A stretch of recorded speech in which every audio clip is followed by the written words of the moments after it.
দেখেন, যদি আপনি সুস্থ স্বাভাবিক মানুষ হন, আমরা রাত্রেবেলা ঘুমাতে পারবেন না। আমার কানে এখনো বাজে যে কারো পানি লাগবে। আমাদের দেশে যে অবস্থা বর্তমানে সৃষ্টি হয়েছে তাতে আমরা আসলে ঘরে বসে থাকার মতো অবস্থায় নাই।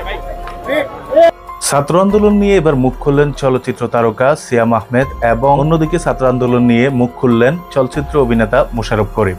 এখনই আপনাদেরকে সেই ভিডিওটা দেখাবো, এই জন্য আজকের ভিডিও শুরুতে লাইক দিয়ে চলুন ভিডিওটা শুরু করেন। তখন সেটা একটু হলেও মাথায় আনা দরকার যে সেটা ফেলে দেওয়ার মতো না। তো আমাদের যে ভাইরা, যে বোনগুলো মারা যাচ্ছে, যে ভাইটা মারা গেল, দেখেন, যদি আপনি সুস্থ স্বাভাবিক মানুষ হন, আমরা রাত্রেবেলা ঘুমাতে পারবেন না। আমার কানে এখনো বাজে যে কারো পানি লাগবে, কত পানি আসছে এখন, কারো পানি লাগবে। তো এটা যতদিন মাথায় থাকবে ততদিন পর্যন্ত আমরা শান্তিতে ঘুমাতে পারবো না। এবং এটা দেশের একজন নাগরিক হিসাবে আমরা তো সারা জীবন মানুষের জন্যই কাজ করেছি। আমরা যারা এন্টারটেনমেন্ট ইন্ডাস্ট্রিতে কাজ করি, আমরা কার জন্য কাজ করি? কোনো ইন্ডিভিজুয়ালকে দেখানোর জন্য কাজ করি না, আমরা দেশের মানুষের জন্য কাজ করি।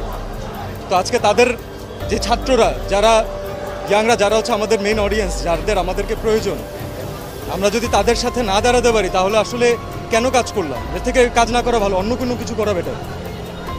আমার নিজের বাচ্চা আছে ভাই, আমি জানি যে আজ থেকে 10 বছর পরে, 15 বছর পরে, 20 বছর পরে ও একদিন এই ব্যাপারে জানবে এবং ও একদিন আমাকে কোয়েশ্চেন করবে যে মানে তুমি কি করছো।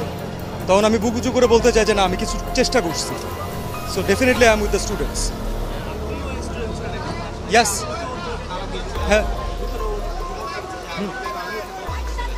আপনি নিজেরটা বলেন, আপনার কোনো ক্লাসমেটের সাথে এমন হলে আপনি নিজে থাকতে পারতেন বাসায়? কখনো পারতেন না, এটা থাকা সম্ভব না। এবং এই বাচ্চাগুলো কোনো অনৈতিক দাবি রাখে নাই যে তাদেরকে এভাবে করে প্রাণ হারাইতে হবে।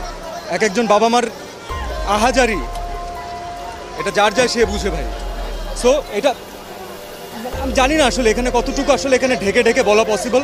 আমি কোনো ঢেকে কোনো কথা বলতে চাচ্ছি না আসলে। আর এটা এর বিচার যতদিন পর্যন্ত না হবে ততদিন পর্যন্ত বাংলাদেশের কোনো মানুষ শান্তি পাবে না। আমাদের দেশে যে অবস্থা বর্তমানে সৃষ্টি হয়েছে তাতে আমরা আসলে ঘরে বসে থাকার মতো অবস্থায় নাই। আমরা শান্তি চাই, আমরা রক্ত দেখতে চাই না।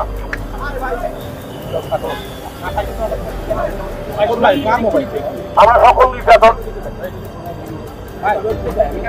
গোলাগুলি, হত্যা, রক্ত এগুলো দেখতে চাই না। এগুলোর বাইরে আমরা থাকতে চাই। আমি আজকে সাধারণ মানুষ এবং সবাই সাধারণ মানুষ।